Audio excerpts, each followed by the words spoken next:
Welcome to the Nicky Hughes Show, the place where we unearth pure gold in everyday stories. I'm Nicky, your host, and each week I bring you compelling conversations with real people that inspire, inform, and connect.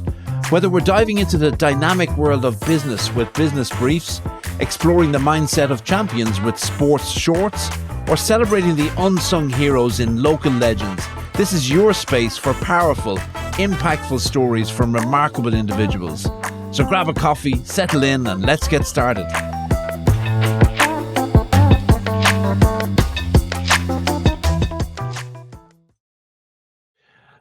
Miles Eddicott, you're a little bit of an anti-hero, shall we say, or you're a counterculture revolutionist, because while there's a lot of young entrepreneurs from the UK and Ireland certainly moving across to Spain to live and to work in sunny places like Marbella and so on, you actually did that, but you thought better of it, and now you're back home. So what's going on? Yeah, it's an interesting question, because the second reason why I started the business and this type of career was to be able to move anywhere and live anywhere. Not to be like a person that's on a beach in Thailand, not doing any work and doing like an hour's work, but just to be able to be in a nice place where I wanted to be. But I'm back in the UK now. I was in January, was in Spain with a couple of other guys doing similar things. And I just found, now this is nothing against those guys at all, because we all got on really well. I just found personally for me that my performance was worse in terms of actual output, in terms of like sales for the business, which is obviously the main thing. In terms of like working more hours and working harder on like the manual day-to-day stuff was probably better because I was with other people. But I just found, when it came down to actually, getting more sales and new clients for the business, which is obviously the thing that grows the business, my performance dropped. Now, I do think that it wasn't because I was outside of the UK or away from home. I think the three of us kind of agreed by the end of the first week or second week or something that the apartment that we had was too small for three people trying to all work around one desk and then take calls in the same room. So yeah, I'm still trying to put my finger on it, whether it's just the fact that I'm more comfortable here in England, which is a good thing and also a bad thing because I don't really want to be too comfortable. But yeah, I think it was a situation where the place we were in was too small. And obviously when it comes down to like sales calls and stuff, you need your own space to think, to be fully focused on the person you're speaking to, rather than thinking about what's going on around you. So I think the solution to that, I'm hoping the solution to that is to get a bigger place where I have my own room, own space to go to. I think we all kind of agreed on that. Now, the cynics amongst our listenership will be listening to this and they'll say, come on, Miles, level with us now. You were actually living in an apartment in Marbella with two other Irish guys and you're just living it up. So that's why the sales weren't happening. Is that right? Or if that is not the case, come on, we need to understand how your sales can be at a sufficient level or at a certain level while you're based in the UK, but all of a sudden you move to Marbella and your sales drop. Something not quite right there. So people listening probably would think that, but it's honestly all we did was, now this could be a bad thing, but all we did was wake up, work, go to the gym. The gym was a 20-minute walk away. Walk to the gym for 20 minutes, do an hour at the gym, come back and work. That's it. Maybe at the weekend, like we'd spend the Saturday working and then the Sunday morning working, and then we'd go out into the town for a meal or something like that. Go to the gym and then go out and explore the local area. Nothing like going out clubbing, nothing like that. Nothing. We weren't sitting by the beach. I think we didn't even go to the beach once, I don't think. So we were working like very, very long hours. Now, maybe that was counterproductive because we were just in this one little place, all three of us, all trying to work hard around a small little table, all cramped in one place and not getting enough fresh air to free the mind up a bit. So maybe it was too like intense of a small place, everyone crowded in. So no, to answer that question, we were fully focused. All we did was work, and on the weekend we'd go out for a dinner or something. But I do think it's the place. Now it was like we booked it last minute because they booked it last minute, and it was all that was there. It was a very, very nice place, but of course, three people, and we're all fairly, we're all over 6 foot. We're all fairly big guys around this small little table. I think we all kind of came to the agreement that it was too small for us. But then saying that, Brian, who you've spoken to before, he said, because I said to the guys, like, I don't know what's going on, but every time I come out, my closes in terms of new sales just slow down. I don't know what it is, and I hate it. And Brian said, well, mine's the opposite. When he's at home in Ireland, everything's slow, nothing's progressing. It was like polar opposites. And Kian, the other guy that was there, was the same as me. He said, yeah, I kind of like my own space, but I also like being around two other people because it pushes us more. So yeah, we kind of had differing opinions on it. And now in November, I was in Portugal, November, December, with Brian and another Irish person in a much bigger place. And again, it was the same situation. Everything just slowed down. Now, again, it was a bigger place, but we were taking the calls on the same long table. So even that, we were all working in the same table. So I think the common pattern is working in the same room. Yeah, yeah. Rather than, it's nothing to do with the people that I'm with, because we all bounce off ideas, we all work harder, we're all solving problems quicker because like they're right there sat next to you and say, hey, I'm struggling with this, can you help? Or they can do the same to me. But of course, like I said, the most important thing is closing the deals, taking on new clients, which I think for that part, if I just had my own little office room to go to, that would help. Yeah. Now, we'll go into your actual business and your business model a little bit later, but I have this image of, you know, a few young entrepreneurs, male, female, in an apartment, working away in Spain, and you guys represent modern entrepreneurship, right? I think that's a fair statement, right? So I'm thinking about entrepreneurs of a bygone era. So if we think about Branson, for example, or think about any of the great entrepreneurs, do you think if they had the chance to do what you're doing, that they would have done it then as well? Or is this a permanently changed entrepreneurial landscape? Yeah, I do think it is a permanently changed, because back then, I say back then, it wasn't too long ago, but they didn't have the freedom of like the laptops and stuff where you could just do this anywhere. Obviously, there were laptops and those kind of devices, but back when they were obviously starting their journey, it would have been more like office space and maybe a computer at home, and they didn't have the freedom to have the kind of technology that we have where we can just take the laptop and go to Spain and have an apartment there. I think back then they were, and even just like the culture of it was, you have your computer, big computer set up at home, and that's where you do the work. We have your office. So I do think it is more of a modern thing that it can be done online and you can be anywhere. So yeah, I don't think they would have done that.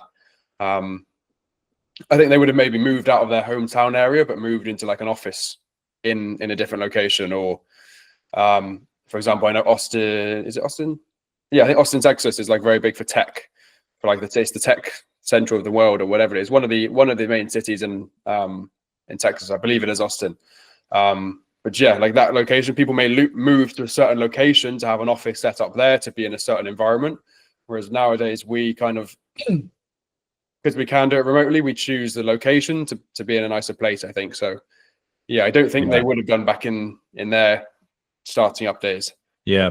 What do you make of the current argument that's raging around the corporate world, certainly around the return to office working?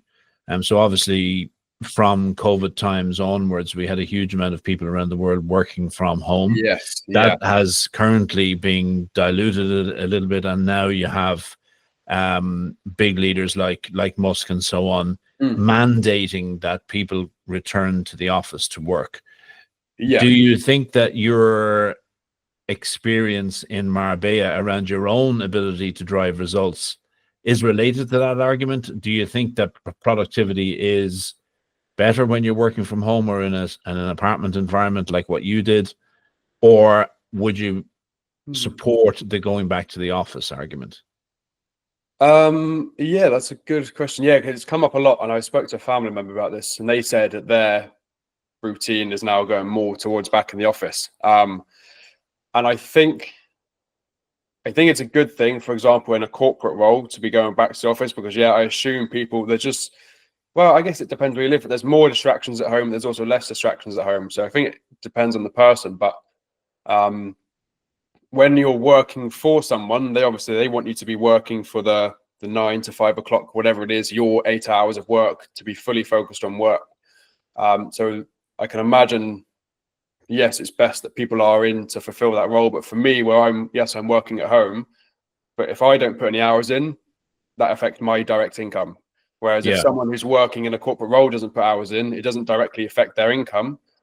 It affects the business. So I think I work really, really hard at home because I have to, because it's my business. If I don't do it, there's no one else to do it at the moment. And then there never will be someone else to do all of the things that need to be done.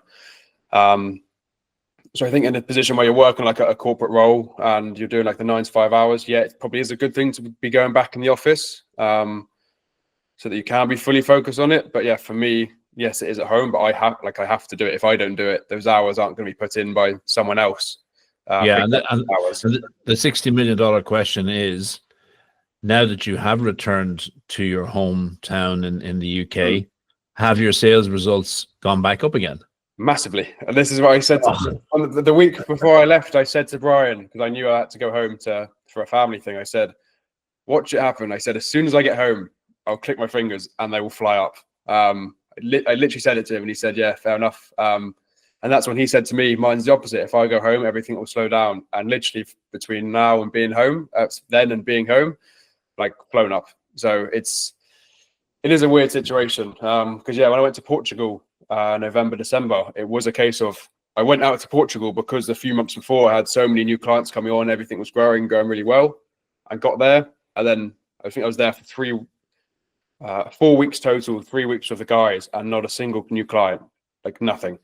And then literally the week I came home, it was like 2 weeks before Christmas, and then 2 to 4 deals, I think it was, maybe 3 deals as soon as I got home. It's really, really strange. I do not get it. Ladies and gentlemen, this podcast is brought to you by Miles's Mother's Cooking, helping support young entrepreneurs all across the world. Give me that. Yeah.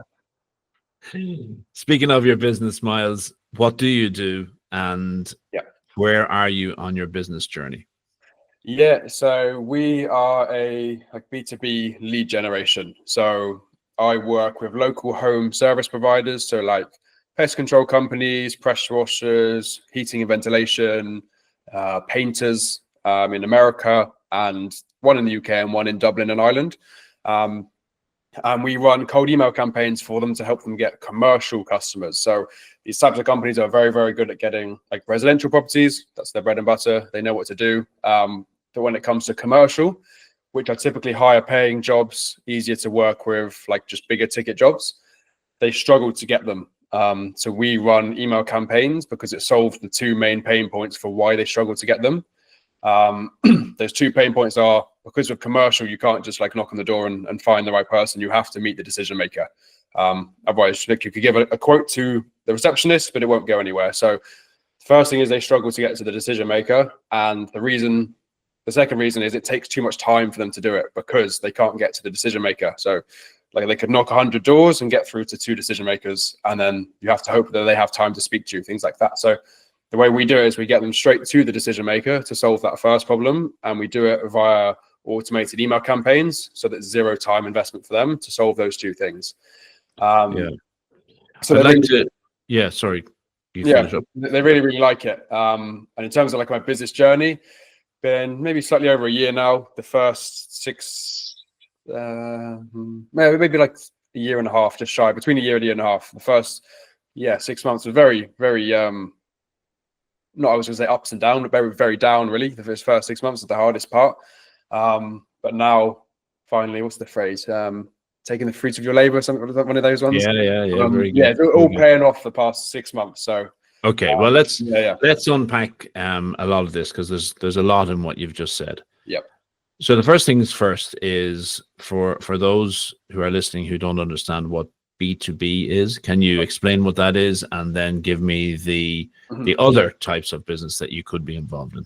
Yeah, so B2B means business to business. So let's say, take an example, a pest control company. They will do B2C, which is residential home. So business, they are the business, to the consumer, which is a residential property.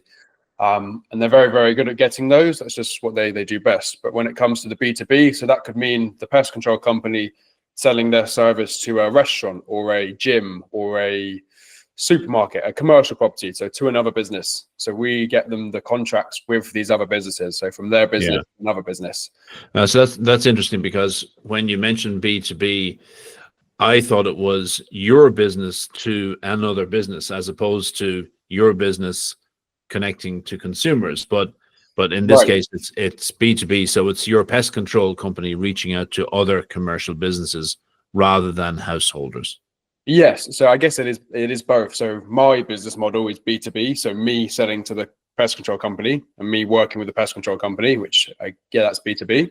And then, but yeah, in terms of the service delivery of how I help them, yeah, it's B2B from their business to a commercial business. Okay. So now I want to put myself in the shoes of a managing director of, say, a hotel chain, right? Now, if I open up my text message and I receive an unsolicited text message offering pest control services, as a private individual, I'm going to say yes or no to that text message, right? Exactly. Yeah. If I am the managing director, if I'm acting in my capacity as the managing director of the hotel company, and this unsolicited email or unsolicited text message comes in, I am probably going to reject it if I'm honest in most cases. You are. So how do you break through that barrier, and how do you get to that decision maker that you so badly need to get to? Yes. So yeah, you're correct. Most people do say no, or they don't say anything at all, as we all do when we get unsolicited messages. So the way we do it is we reach out via email. So we email these companies. And yes, majority of people say no, majority of people don't say anything. So the way we counteract that is by sending mass volume. So for example, we do send about 400 emails per day. And you may get 1 or 2 out of 400 say, yes, we want a quote. So we counteract the fact that most people don't want to receive an email like that. And the way we write it isn't like a sales pitch. It's a very, very friendly, like we're a local business. We're in the area. We just wanted to see if you're interested in a quote. So there's nothing that's like overly salesy or anything like that. It's super, super friendly. So you don't really get any people that point out the fact that it's unsolicited, because it's very, hands off, no pressure approach.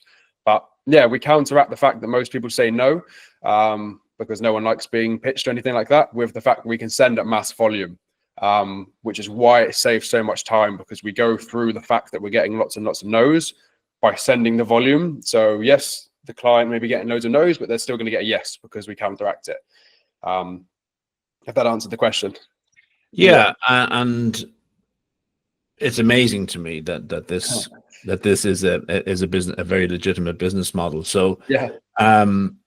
So out of the 400 emails that you send every day, on average, you might expect to get 1 or 2 responses, and one of them may be a positive response. In which case, is that what you describe as a lead right there and then?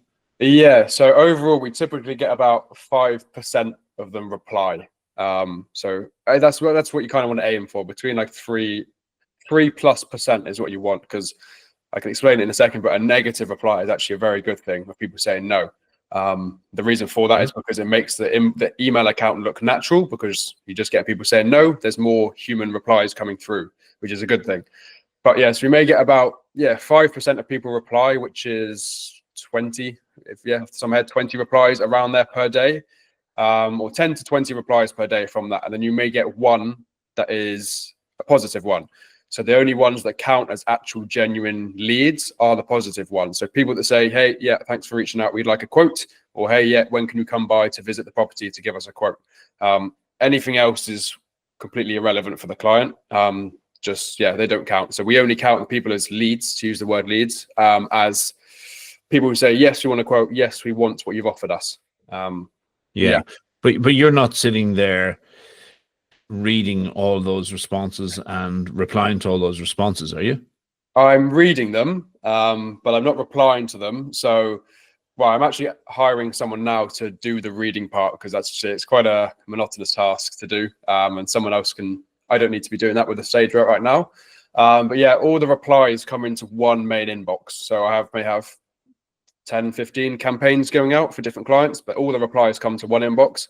So I just go in, I check the reply, and I literally just click a button that says the category, and I put not interested or out of office or interested or wrong person. For those that aren't interested, or so pretty much anything that's not a no, I won't reply to them. The people who are a yes, I'll mark them as interested, and then my client will get a notification saying, hey, you've just got a new commercial lead. Here's their information. Log in, please log in and reply to them here. So the client will reply to these leads to get them booked in, because obviously they know their schedule best. They know, they know where they are in the city at the time. They know where their schedule is best, and if they want to schedule the appointment. So the client does all the replying, but I help them out and I tell them what the best replies are to send. Yeah. And what do you work? How do you work with a reply that comes in 6 weeks later? Yes, that does actually happen. So sometimes you may email someone on, let's say, January 1st, and then we've had it a lot of times where they get a sequence of 3 emails across a period of time, and they don't even reply to it. And then that's why it's good to go via email, because then they see you and they know you're there. And then one day they may go into the restaurant and they see a rat or they see some pests, and they think, oh, that guy emailed me, let's reply back saying, please, can you come out as soon as possible? Like, we've had that a lot. So it's good, because like if they don't reply to the emails, your email will still be in their inbox somewhere, or your name will be there. And I think I put it on my LinkedIn the other day. We had a reply saying to one of our painters saying, hey, we actually don't need any work done, but I really appreciate how you've reached out via email. It's such a cool way of doing it. It's such a great way of doing it to not annoy people. So yes, technically that's a no, but in 6 months' time, when they do need some work done, I can almost guarantee that they're going to reply to that saying, hey, we actually do need work, because of how nicely it's done. Okay, so people are preferring that outreach method compared to the phone call at dinner time at 6 p.m. or 7 p.m. in the evening, from a marketing company, which people generally hate. Yes, and I know people hate being called, because I called somebody last night and they were very, very annoyed. But they actually asked me to call them, so it was a bit weird. But yeah, I can imagine, and I used to cold call people myself, and I can imagine if you're busy doing your work and someone picks up, they're trying to pitch you something, it's frustrating. It's frustrating when I get it done to me, but I also respect the people that do it, because I've done it myself. But yes, people prefer via email because there is zero pressure on them. Because you've not disturbed their day by calling them. They have to pick up the phone and speak to you. You've not knocked on their door and they've had to get up out of their chair, go and speak to you. But then also the other side of that is some people do not like receiving emails that they haven't asked for. So, but it is a less intrusive way of doing it. Like if they're not interested, they can click off it and click off within 2 seconds. So yeah. And what are the key metrics for you? What are you interested in? Are you only interested in response rates? Are you interested in email opening rates? What are the key important metrics for you? Yeah, so there's 2 things: the open rate and then the click rate. They are important, but you actually don't track those, because, just to explain it for anyone who doesn't understand, when you to track the open rate, basically the email provider will put a little tiny image in the email, so that when someone clicks on it and that image loads up, then they can count it as, okay, this person has opened it because the image has been loaded. But a negative thing or a bad thing to put in emails is images, because then it will send you to spam. It's actually a bad thing to do. So if you ever sent an email to a friend and you've put an image in it or a link in it, it may go to spam. So that's actually a bad thing to do. So we don't track the open rates because it will affect that. But yes, they are important, but you can kind of get a gauge if they're getting opened or not. So the most important metric that I calculate is, I call it, it's not a true phrase, but I call it the lead rate. So what percentage are we getting that are actual leads? So to calculate that, you do the overall reply percentage divided by the positive reply. But the 2 metrics that you can see on the campaign are the reply percentage and then the positive reply. And like I said earlier, you don't want a very, very low reply percentage, because what that means is the email account provider will see that you're sending out 400 emails a day, but no one's replying, and that's obviously not very human and natural. So then they can sort of detect that you're sending mass volume, and it may be spam, it may be, it's just not normal. So you actually want people to say no. You want people saying, I'm not interested. So what we do in our scripting is, in one of the last lines, it will just say, hey, if this isn't something that's relevant to you or you're not interested, please just let us know with a simple no. We just get lots of replies, people just saying no, but that's a good thing because the reply percentage goes up, which means your deliverability, and deliverability means if you send an email, how likely are you going to land in the inbox? So you want those, but then what you also don't want is loads of replies, but no yeses. So the two main metrics are the reply rate to see that you're actually landing in the inbox, and then the positive reply rate to see, okay, we're getting replies, but they're actually good things.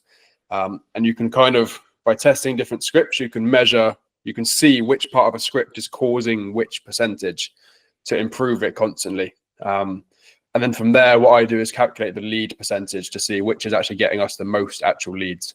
So you're not getting involved in the closing of the sale, are you? So you're, as you said, you've got an automated forwarding system that sends that lead to the customer, to your customer, and then your customer is responsible for closing out that sale. Yes, because they'll be selling their pest control services to them or their pressure washing, so they have to get the appointment booked in that suits their schedule, where they are and what time they can get there. And they have to carry out the sales appointment, the inspection, or the quote, or whatever it is. And they're involved in closing the deal. I'm just there to get their foot in the door, essentially. And then they can obviously go out and do what they do best of closing it. And let's just say they don't close any of those sales. So they take in 10 leads and they get no sales. Are they coming back to you saying, hey, Miles, the quality of your leads are shit, so we're not going to use you anymore? Is that what they're saying, or are they coming back to you looking to make some improvements or enhancements?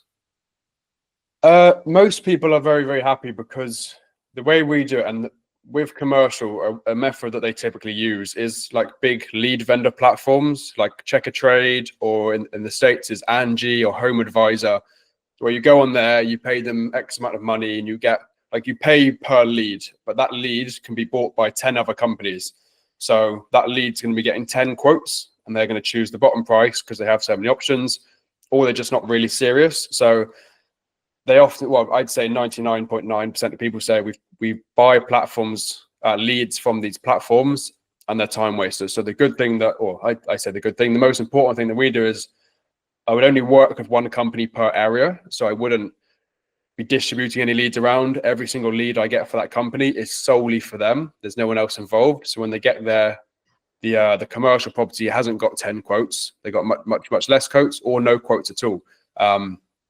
And because it's a situation where the client has sent an email to the commercial property, it's just these two businesses involved. There's no like vendors where they're all sharing this lead information around. It is a case of this one commercial pest control business has reached out to this one commercial gym, for example. There's only two people involved in this interaction. So they do actually close them at high rates compared to the traditional methods because it's so exclusive to them. But yeah, in answer to the second part of the question, it is out of my control of how well they close them, which I don't like, because I could be doing really good work of getting them the leads, and I know they're good quality leads because people tell us they're good quality leads. And could you offer a closing service as well? I could, if I could be anywhere in the world at all times. The issue is, like, I work with someone in a few different states in America, and I would actually have to visit the commercial property. So I'd have to go out and visit the gym that wants a quote. So the only way to do that is if I had a sales team in each state to help out. So I wish there was a way, but obviously then saying that, these guys are better at closing their pest control services than I would be, because I wouldn't have a clue how to provide a pest control estimate.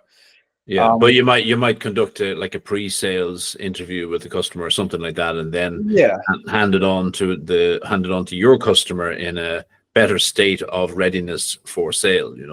Yeah, that is something we want to add in, definitely. Because I don't like the fact that I could be working really hard to get them these leads, and then there's also other factors where some people just may not follow what I say in terms of how to reply, or they may reply really, really slowly, which of course isn't good, because you'd want your service provider to be fast and professional. So some people may get leads in, but be really super slow to reply, and then get less appointments from it.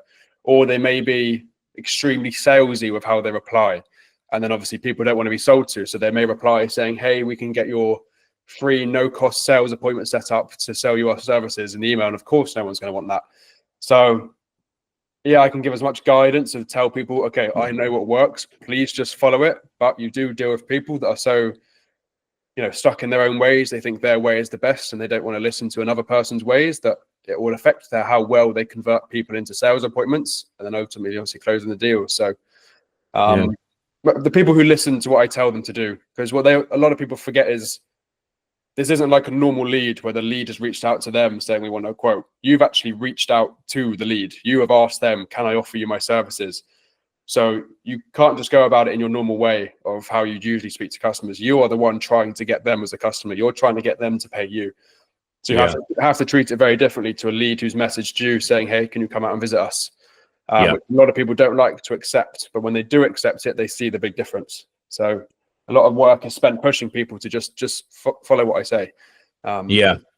So you've walked us through the workflow, if you like, from the initial email that you send out, which I presume is auto-generated, or maybe at least there's an auto sequence in there. To having the response back from the customer, from the potential customer, to passing on that lead to your client, and your client closing the sale. What I'd like to investigate a little bit is the level of AI that is used in your current processes, and is that level of AI increasing or decreasing or staying the same?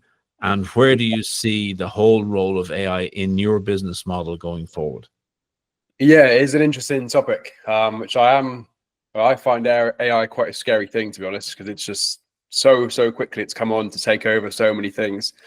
So in terms of where we use AI right now, so all the scripts that we send out, so if we write a campaign that's got, 2 email sequence, the first email may have like 3 variations of that script that goes out. They're all handwritten. So it's not like, you get these robotic emails where you can just see that's just clearly not a human. That's just not a human.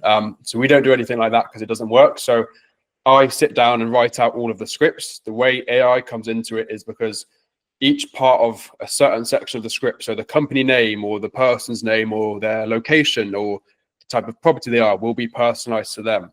So we scrape data for all the companies we reach out to, and with that, we'll get their company name, their location, whether they're a gym, they're a church, they're a property management company. We'll get all of that info. The basis of the script will be the same, but there'll be a few things within that will be personalized. So the whole thing looks handwritten because I do handwrite it, but there's a few things that when they read it, they'll say, okay, he's written my company name. He's written the fact that we're a gym. He's written that we're based in Brooklyn, New York. So it looks personalized. That's where the AI comes in. Another thing that during the scripting that is AI, it's called spin tax. Basically what that means is you can write, for example, the easiest one, you could have a spin tax where it's called hey, hi, and hello. And the scripts will automatically, for every 3 emails, the first email will say hey, the second one will say hi, and the third one will say hello. So everyone's going to get a completely unique email, but it will be the same. What you're trying to say is the same, but everyone will be slightly different. Again, just so it looks more human. So that's where AI comes in. So every person is going to receive a pretty much unique email saying the similar thing. That's where we use AI right now. Where I want to use it is to get involved on their sales side. So I'd love to be able to get them a lead and then have like an AI voice agent call up that lead within 5 minutes, no matter what I'm doing, no matter what the client's doing, within 5 minutes, call up the lead and get them booked in the appointment for the client. So all the client has to do is wake up and see, okay, I've got X, Y, and Z appointment in my calendar. I'm going to go and visit those and close them. I don't have to do anything else, which would be an ideal situation. However, I don't know how much I trust AI when it comes to like voiceovers, because for me personally, if I ever phone someone, there's like an AI person that I have to speak to, it just completely puts me off straight away. So is that AI voiceover? Is that having a conversation with the lead, or is it asking a predetermined set of questions? It would be predetermined, but from what I've seen online, they are very good at responding to like actual human conversation. So they'd call up saying, hey, John, it's Alice from XYZ Pest Control Company. We just saw you said you wanted a quote. I was just calling up to see, when would be best for you. But you can just I think as humans, we can just tell when it's not another human speaking. So I think what the depending factor is of how much it's going to get involved is how, now I'm sure they will, but how human can they actually get this? Because I think when it comes to selling things and working with like a service provider, we all still need the human to human contact. I don't think that's never going to disappear. So I think it all comes down to how well can they make this actually sound like a human. Because for me personally, I think most people are the same, is if you're speaking to an AI robot, it just automatically turns you away. Especially if you've got an email from John, who owns a pest control company, saying, hey, can I come by to give you a quote? And then you pick up the phone and it's not John, it's someone else. You then start to think, okay, did John ever even email me in the first place? What's going on here? So that's what I would love. If it worked really well, I'd love to implement that, because it would just be so effortless for the client. They just do the sales appointments. But again, I'm sure they will, because of how fast AI has come on over the past few years. I'm sure they will get it to a point where you will have no idea if it's a AI or a human, which is scary. But that's why I'd like to implement it. I just don't know how effective it will be from a human to human basis, if that makes sense.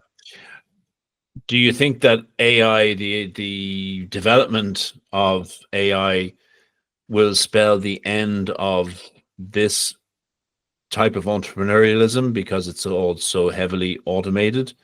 Or do you think it will just drive you on to new heights? I think it will just drive on to more, because yes, it can make everything easier and automated, but also, like, so actually a good example of this is I had a call last night, a sales call with someone who said, I love what you do. I would just love for you to teach me how to do it. He said, with all due respect, why can't I just do this myself? And I said, yeah, completely understand. But majority of people say, like, they don't even want to think about it. They just want to know someone can do it for them. So I don't think it's going to get to a point where everyone can so easily do it. People just want to be able to pay someone to do it for them, and it's done. So I think it will just only benefit us that we can constantly improve what we can offer for someone.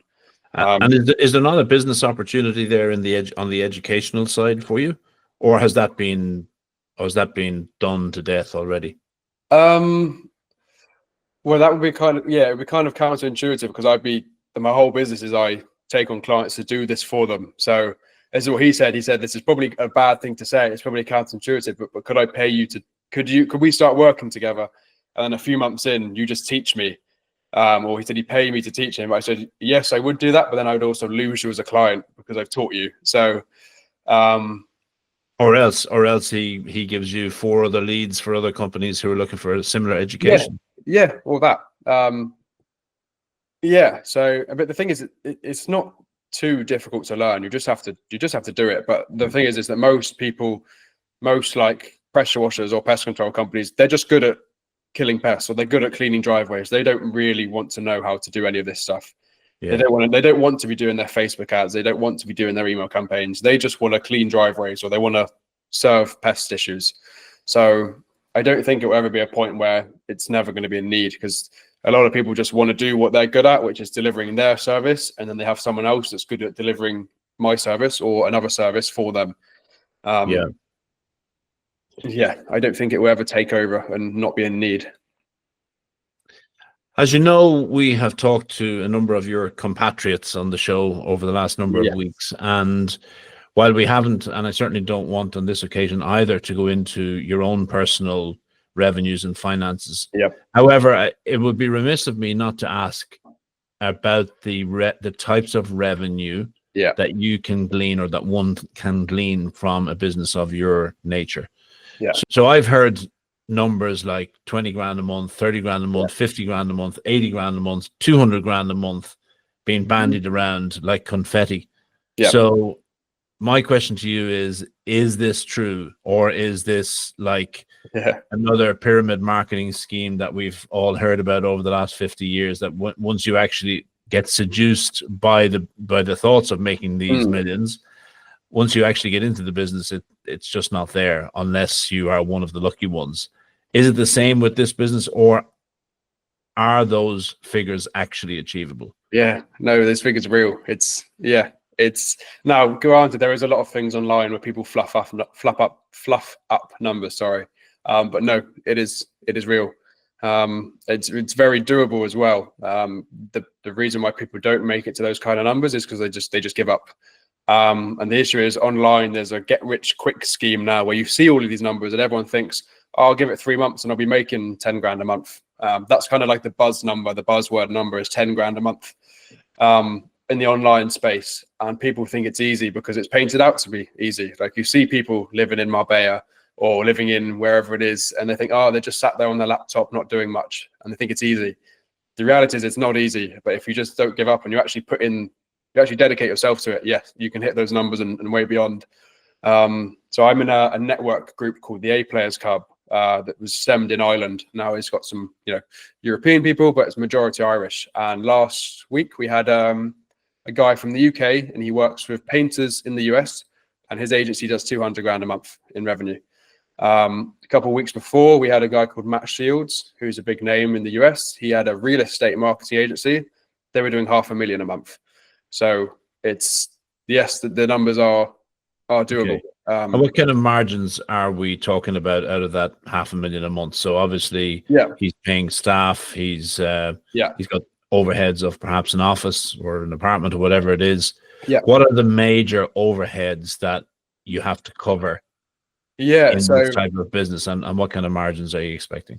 Yeah, so this is the thing, it's all remote. So like a typical brick and mortar business that's doing millions a year, they may be on like 20% margins because they have all of that kind of stuff to pay for. But with this, it's very, very lean. Now, the bigger you get, you do have more staff to pay and everything like that. So, but I would say the margins, when you get to that kind of level, like there's still like 60% plus profit margins, which is crazy. So from my mentor, Adam Power, he runs his business and they were doing multiple 6 figures a month. And I believe he said he got to about 65% was his lowest profit margins doing multi 6 figures a month. Because it is all online and it is so lean, like you have some software costs and then you just have to pay staff, but you don't have like the cost of materials or trucks on the road or office spaces that you have to pay for. Whereas an office could cost a couple of $1,000 a month, it doesn't cost anything because it's just the laptop or a computer. So it's very, very lean. The bigger you get, the lower the margins you get with that. That's normal anyway. But from calls that I've had with the people doing these multi 6 figure months, the lowest profit margin I've heard, I think, is like 65%. So it's good money. Yeah. It's crazy. It's crazy. Yeah. Yeah. And why is everybody not doing this? So when you're in it, when you're in the space, you feel like everyone is, but when you actually take a step out, I don't know a single person from anyone that I knew before getting into the space that's doing this. And people don't do it because it's seen as a risk to start a business. They think it's too risky because the income isn't guaranteed. It's hard, and a lot of people nowadays don't want to do anything that's hard. I think it's also a little stigma, a negative perception around unsolicited emails and text messages and so on, and people, I get a sense they don't understand the business fully, so they think that there's a negative vibe to it, But even like you can do like that painter I mentioned, he does like Facebook ads where there's nothing unsolicited about that. I think people don't get into it because it's seen as a risk. I don't see it as a risk for starting a business, to be honest, but I think it's more risky to not start a business. But that's a whole nother topic. But it's hard to do it. You're not guaranteed that you're getting X £1,000 per month. You're not guaranteed that because you may lose all your clients 1 month, or you may gain 10 clients and earn loads more. I think people just don't think big enough. And especially young people now, it seems such a forced route to go to like university and do the traditional, again, nothing wrong with that, to do the university and then the 9 to 5 route. Again, nothing wrong with that at all. But I just think people don't sort of think that they can do this kind of thing. Like they see all these numbers online, but people don't genuinely believe that they can do it. So, the ultimate litmus test for me, Miles, is if I was a business owner, the owner of a medium to large size company, looking for a young, hungry go-getter like yourself. Yeah. And I said, hey, Miles, I'm going to tap you on the shoulder and I'm going to offer you 100 grand a year to come and work with me. Would you do it? No, I'd say no straight away. It wouldn't interest me at all. Would not interest me at all. Because it could be made way more than that doing this. We can do that monthly. Not to sound like arrogant or anything like that, but that's just the reality of what it is. Yeah, I'd say no straight away. The main reason is because I know, okay, yes, it's 100K guaranteed. Like it's a good bit of money to guarantee you're getting that. But then also then with the traditional route, you pay 2 seconds. You pay like maybe 30 or 40K of that could go in taxes. By the time you've paid all that off, there's not there's a good amount left. But the bit that I don't like about that is on Monday to Friday at 9 to 5, I have to be there. And the person who employs me decides when I can go on holiday, or decides when my lunch break is, or decides, they decide my time and how much my time is worth, where I didn't really want that lifestyle. I wanted to, I want to go and spend 6 months in Spain and work really, really hard in Spain, or I want to stay here for 6 months, or I just want to be able to control my time, which I think is the most important asset we all have. And I don't like the fact that, yes, okay, you can make 100K a year, 200K a year, but from Monday to Friday, you have to be in this one place and you have to do this for the hours I tell you to. You can only go to Spain for 2 weeks out of the year if you want to. That side of things wasn't really for me. And I know that the income potential can be like 100 grand a month with this kind of business model. Yeah. You talked earlier on about the ups and downs of this business. Now, the highs you've outlined very succinctly there seem to be amazing. Yeah. They haven't always been high times for you. There's been a lot of low times as well. So tell me about that. What did that look like for you, and how did you navigate your way through those tough times? Yeah, I think there's been more lows than good, but I think that's kind of normal in business. But also, obviously, your first year in business, especially. So when I first started, to be honest, I was sold into this get-rich-quick scheme. I saw these videos online. I saw these people making money. I thought, oh, this is easy. Give it 3 months, I'll be rich. I'll be on top of the world, making the 10 grand a month, which was the number everyone said. That just wasn't the case at all. And it was a stupid mistake. I actually kind of quit my job. My job was also coming to an end. It's like a stint in construction where it was meant to be a short period, but I'm very thankful for a family member. I did get that job because it gave me the ability to go kind of all in on this. So I was very thankful to have that career. It was a short one, but I quit the job and I was kind of all in on it and just didn't really get anywhere. That was the tough part because my parents were saying, are you sure you should be doing this? You can't just go to university. Why don't you try this job? Why don't you do this? And, I'd sign a client and then I'd not get one for a while and then I'd get one and then I'd, have them for a month or so and then things happen. I just didn't really get anywhere, but I knew in the back of my head, I just knew this is going to work. If I just keep going, this is going to work. And during that time, from the course that I originally invested in to learn all of this, you just slowly see people dropping out after month 2, month 3, month 4. People just give up. And I just knew in the back of my head, this is going to work. And I think the thing that drove me to keep doing it is the fear of failure, because I had told my family, this is what I'm going to do. I told my friends, I'm not going to university. I'm doing this business. And I thought the worst thing I could do now is say it didn't work, and go back. So that is what kept me going. That was very, very tough because it's just the outside noise of you hear people saying, okay, why don't you stop now? It's, if you've given it enough time, why don't you go and do something else? That's the tough part. And then what happened, I woke up one day, I started targeting different industries and I started getting somewhere.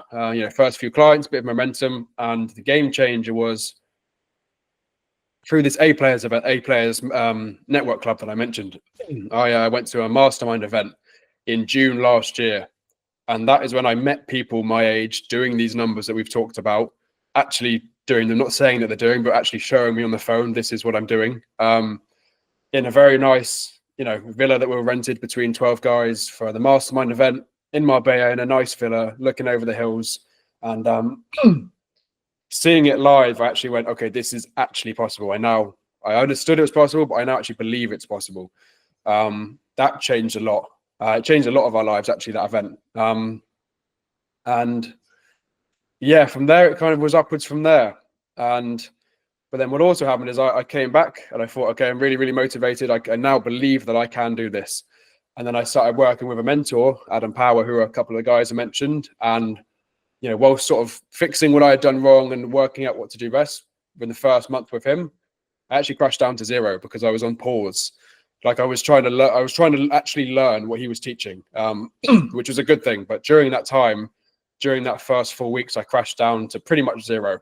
But what does that mean? You had zero income coming in for those 4 weeks, is that right?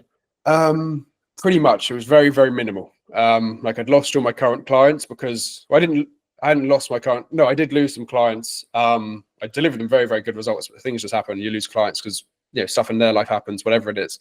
But because I was kind of on pause with growing the business, because I was, studying what he was teaching and, resetting everything to actually build a proper business, I crashed down to zero. And that was tough to be up on a high and then it go back down. You think, oh, maybe this isn't for me. Maybe I'm just one of those guys that it just doesn't work out for. But in that week, I was on a call with Adam and I said, Adam, yes, this has happened, but I feel like I'm 3 feet from gold. Because that's one thing he taught. He said, you're always 3 feet from gold. No matter how, because there's this age-old story of a guy who was in like a gold mine and he stopped because he gave up, and then he sold the mine to someone and they dug literally 3 feet and found the biggest gold mine ever to be found, or whatever it was, something like that. And I said to him, Adam, yes, I've crashed down and it's probably a good thing, but I feel like I'm 3 feet from gold. And then from there, it just went up, just up and up and up. So it was like down, very, very low down at the start, went up, went well, started going well. It wasn't like ridiculously well, but some progress, crashed down again, and then shot up. So yeah, lots of ups and downs. And that's what people don't see. They just see the ups, but what people don't see is the actual down. That's why people think it's a get rich quick scheme, because they may look at what I've done or what other people have done and say, oh, he just did this for a few months and it went well. The reality is I did this for a few months, but 8 months before that, I got nowhere. So I think the biggest thing that people don't do is you just have to have complete certainty that it's going to work and push through the downs, which a lot of people, especially younger people nowadays, I don't think have that or don't follow that. Yeah. Yeah. I'm interested to learn a little bit more about the risk side of the business that you talked about. Yeah. So what are the things, if any, like government regulation, for example, that could come down the line and basically call a halt to this business model? Is there anything there? Is there any risk there, like GDPR, for example? Is there anything there that represents a high risk to you and your business? And if it did happen, what would you do? Yes. So because everything is via cold email that I do for my service, yes, I guess there is a risk because, I believe in the UK, I don't do this for anyone in the UK, so I don't know the rules too much, but I believe there is like the GDPR rule where you can't legally send a sales pitch email in the UK or something like that. So that could become an issue where they just ban cold emailing people. And then, that's my whole service gone. So it is kind of scary. But I also, so recently they had a thing where Outlook, so the email provider Outlook, banned anyone from sending emails to them. Which, affected things because there was less contacts for us to reach because we couldn't send to Outlook, and a lot of people use Outlook. But then they recently opened it back up again. So I think a lot of these big companies, like the big Google workspace emails, the Outlook, they're trying to make it look like they're doing something about it, but in reality, they're not, because they make loads of money from us paying for their monthly subscription of a Google workspace email, and Outlook make the same. So they make loads of money from people doing cold email. So yes, I think nowadays they're trying to make it look like they're doing something, but every time they do that, they then open it back up again because they make tons of money from it. So there's no reason for them not to have it.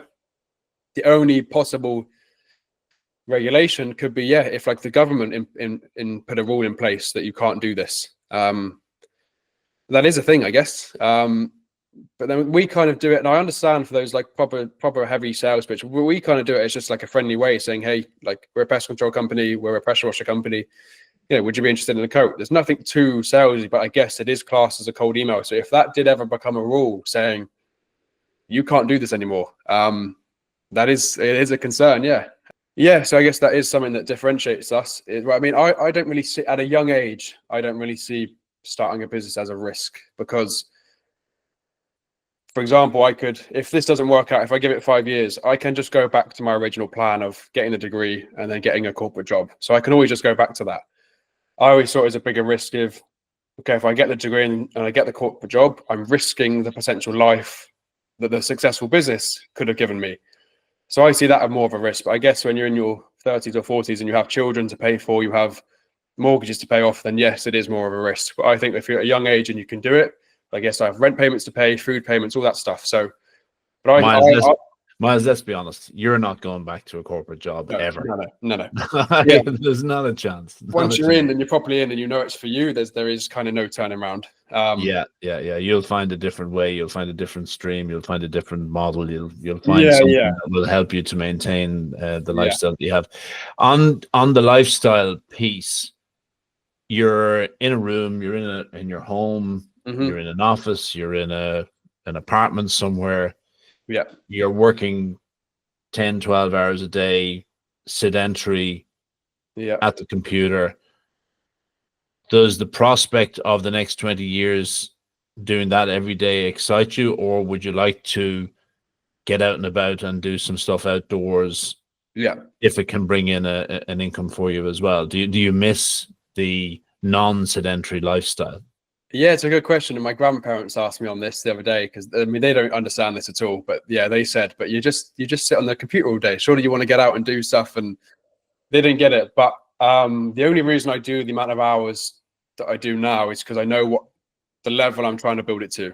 So if I wanted to maintain my current situation, it wouldn't require too much work on a daily basis. And I could go out for the majority of the day, and I could sit on a beach in Thailand, stuff like that, if I wanted to. But I'm only doing this amount of hours because I have the energy whilst I'm young and I know what I want to get it to. Now, kind of the higher it goes, I think there's a few phases, but the higher it goes, you then start to outsource because you have the funds coming in to then pay someone to do it. And then that's when you free up more of your time and you just focus on other things. So rather than me doing every single thing and wearing all the hats, I could use the finances that it provides to pay other people to do this hat to free up my time. So it's kind of like a roller coaster where you start out, you're doing everything, you're trying to work it out. Then when you do work it out, you're taking on more and more work, you do more and more time, and then you realize what more is possible. So you work even harder to get it even bigger and bigger.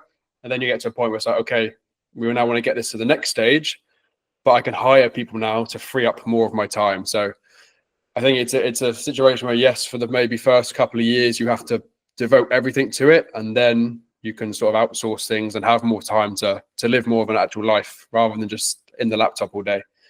Yeah. How important is social media for you? And is it critically important to build up your own personal brand as well here? Yes. And the last part of that question is, how much time do you actually spend developing your social media presence? Yeah, so I think nowadays, social media or just personal brand as a whole is extremely important, because I like to say, like, we're in a trust recession where especially in the States is where I deal with people. No one trusts anyone. I mean, no, you wouldn't just trust a random person that's phoning you to offer you something. So because of that, I think personal brand, to have people be able to see you and see you're a real human, is massive. I even had a sales call with a client that I closed where literally the invoice was on one tab of their screen to pay. And then next to them was my LinkedIn page where they were going through my post, like reading through my post, and they were reading out this post and they said, oh, what do you think about that? And to make sure you're legit, is that right? To make sure that I'm a real human. Yeah. Obviously they can see me on a call like this, but they were in America. I was in the UK, or I was in Spain. Like, yes, you can see someone on the screen, but you just don't know. So the fact that they can pull up my LinkedIn and see, okay, this guy is actively putting himself out there to the public, to the world, about what he's doing and about the email campaigns that he does and about who he's helped, that helps massively. I think you have to kind of have that nowadays. I think if someone can search up your name and not see you anywhere, automatically that's just going to put, some concerns in their minds. If they can search up your name and see everything about you and make sure that everything aligns to what you're saying to them on a call like this, is very, very important. In terms of how much time I dedicate to it, I used to do it as like a thing that I thought was making me busy. So throughout the day, I'd be making my LinkedIn posts throughout the day when there's other important things I could do. So now what I do is at the weekend, I'll put like a 2-hour slot down to write out 5 LinkedIn posts for the week and put those all on my social media. Because I don't need to be doing it during the week. I can do it on a Saturday and schedule it so it automatically posts on Monday, Tuesday, Wednesday, Thursday, Friday. So I don't put a crazy amount of time towards it. I think I should start to do more like YouTube stuff. but I do think it's extremely important. Like, even if I book in an appointment with someone to talk about the business and see if I can help, oftentimes I'll see in my LinkedIn profile views that they've gone on and searched me up and found me there. And if they didn't find me, they may think, okay, is this guy even an actual person? But the fact that they can go on, they can see my face before they meet me, they can see that I talk about what I'm doing. It helps massively with getting people to trust you. Is definitely. Yeah. Mm. When I reflect on our discussion today and think about the words that jump out to describe you, the word resilience is on top of my mind, right? Yeah. Because you've been through a lot, even in your short time in business here. Mm. And I can sense that the downs and the challenges of your business, the type of business that you're in, would drive the majority of people away from it. But you've stuck through it. You've stuck at it. You've stuck through it. Mm-hmm. Was that always the case for you? I mean, if I think about you and coming up through school years, were you always a nuggety rugby player or a soccer player or a sports person who just stuck in and got the job done, or has that emerged as a key aspect of your personality in recent years? I think a bit of a mix, but I think I never really had that. Like, when it came to sport, I was pretty good at sport, but I never had that complete urge to do everything I could and just not stop. I think, I think so. I'm a bit of a mixture of my two parents. My dad laid back and sort of chilled out. My mum, as you'll find out, my mum is very, very full on, go all the time. She works really, really hard, which is where I think I get that from. And I get the side of my dad that's like more chilled out in terms of, like, he didn't force me into like going to university. It's like, okay, you can do what you want to do. And my mum is extremely fast paced and hard working. So I got that from her. I think the biggest thing that drove me on and sort of built that up for me was the fact that like I said earlier, it was the fear of failure. So even during my exams at school, I hated revising, like we all do, but I just didn't want to get the bad grades. I didn't want to have to open that receipt and show it to my parents and say, oh, I didn't get X, Y, and Z that I wanted to get. So I think where it comes from is just the fear of it not working, rather than, and I think that has built up the resilience in me. Like, if it's not going wrong and I'm thinking, oh, should I quit? What then comes to mind is, oh, what are people going to think if I quit? What are my parents going to think? What am I going to think if I quit? So I think it's more the fear of failure that pushes me on, which, from my experience, speaking with people who have started this, they just quit straight away. Like, people just quit, and I don't get it. But I guess some people just don't want it enough. But I think where it comes from is the fear of it all, of having to tell people or live with the fact that I know what it could have been, is what pushes me on. Because I definitely didn't have it when I first started. Not when I first started, but when I was in school and stuff like that, in sports, I definitely didn't have it. I think a lot of that kind of started to build up when I first ever joined a gym. That kind of teaches you, or taught me, the basics of just constantly putting in consistent effort.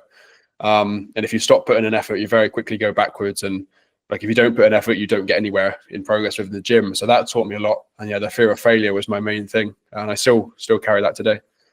Yeah. A bit of a spoiler alert in there in your comments, because as you mentioned, we will be talking to your mum very soon. So we're looking forward to that. And I don't want to give away any detail on that one yet. Nope. Miles, we have an emerging tradition on this show where we ask a very simple question, and it generally stumps most of our guests. And I have a feeling it won't stump you, but I'll ask you anyway. Miles, what is your superpower?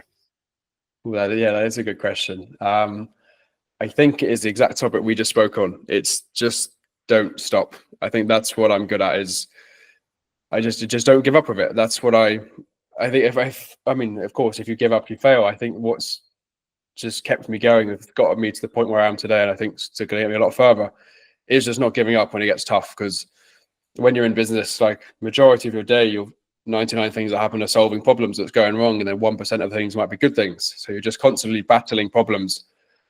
And I think if you don't do those things, if you can't get through the problems, you're never going to get to the good things. So I always try and do things that are difficult for myself. So for example, I have an ice bath outside, and in the morning, although I absolutely hate it, I always jump in the ice bath for 2 minutes. And and I cannot stand it. I really, really hate it, because there's nothing worse than being in your warm, comfortable bed to cold water.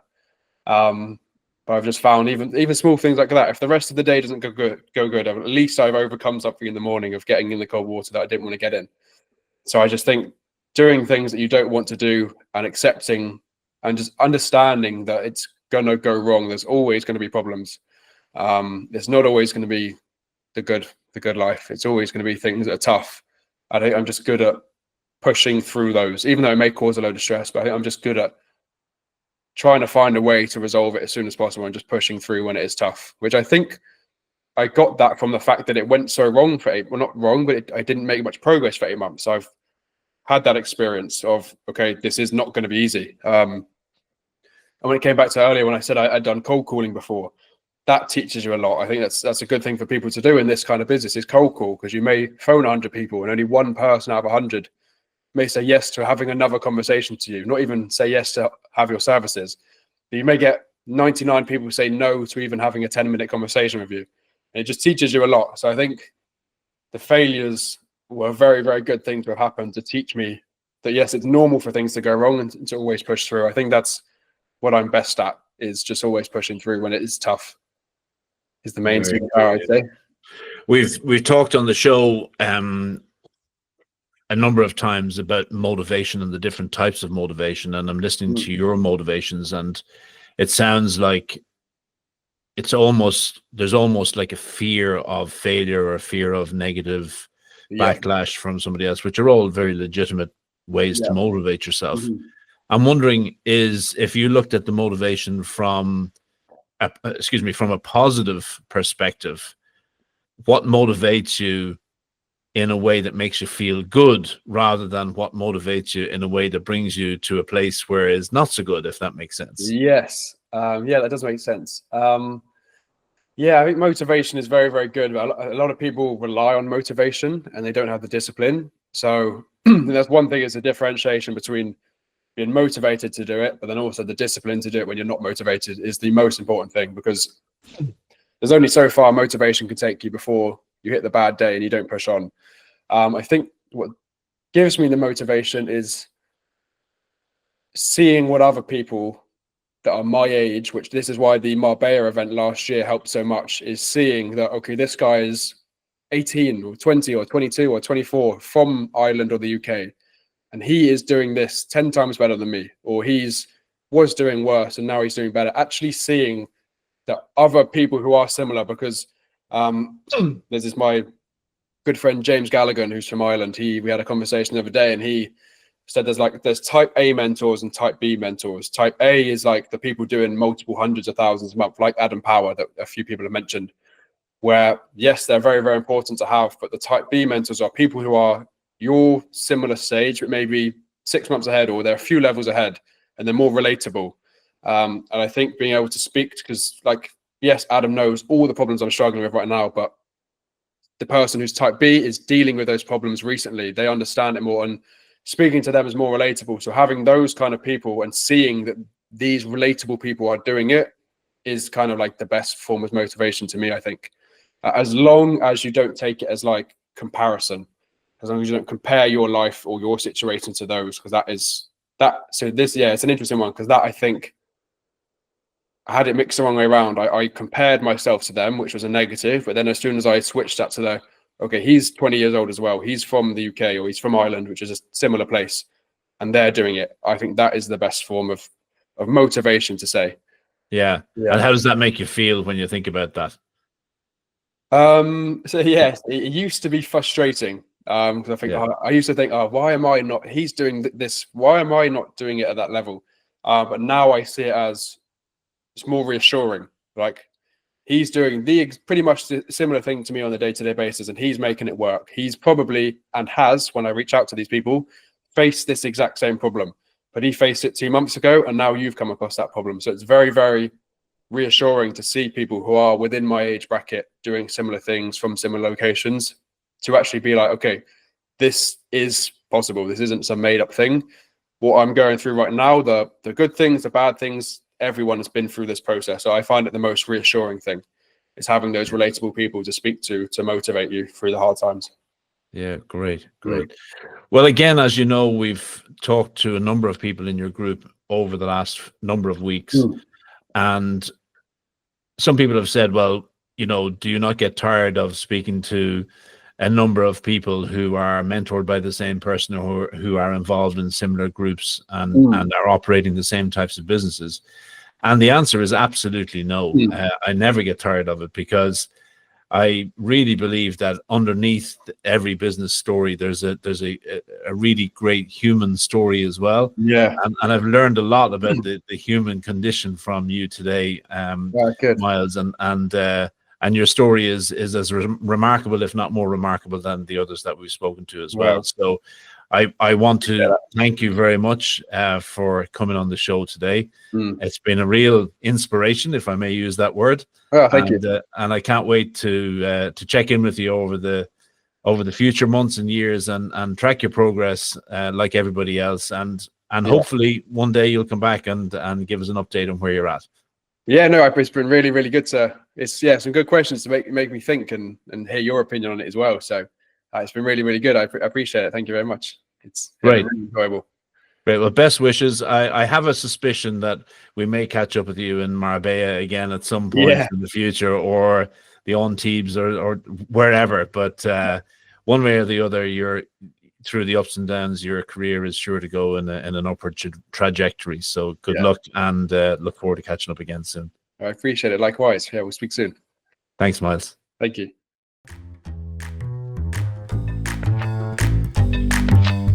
Thanks for tuning in to another episode of The Nicky Hughes Show. If you enjoyed today's conversation, please subscribe, leave a review, and share the show with your friends. It really helps us to grow and reach more amazing people like you. I'd love to hear your thoughts, so feel free to connect with us on social media or visit our website at nickyhughes.com. You can also follow the show's updates and get in touch with today's guest through our socials. Make sure to join us next week, where we'll be getting to know another legend from the world of business. Until then, stay curious, stay inspired, and keep uncovering the gold in everyday stories.